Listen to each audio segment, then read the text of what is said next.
It's surprising just how many people suffer from low self-esteem. With some it's obvious.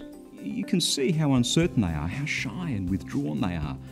That form of low self-esteem is particularly prevalent, sadly, amongst women.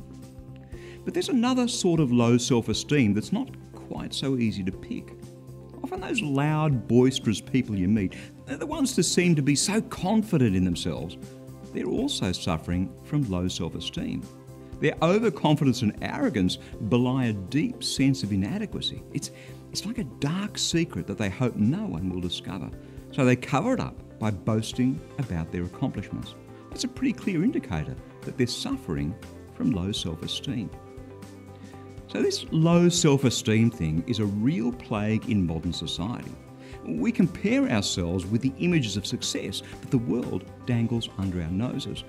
And eventually we come to the conclusion that we can never match up to what we should be according to, well, I don't know who. But what if it's not about the what so much as it is about the who? An old teacher of mine back in my early years had a saying, when you realise who you are, you can rejoice in what you are. So, who am I? Who are you? Genesis chapter 1 verse 27. So God created humanity in His image. In the image of God, He created them, male and female, He created them. And that right there is why you and I and every other human being are worth so much more than a cat or a dog, because we're made in the image of God. If it weren't for that, why would a human life be of any more value than a life of any other animal? So let's just think about that for a moment.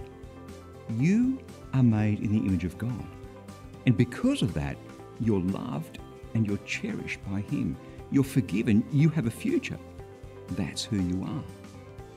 We all need to feel valued. It's how we've been made.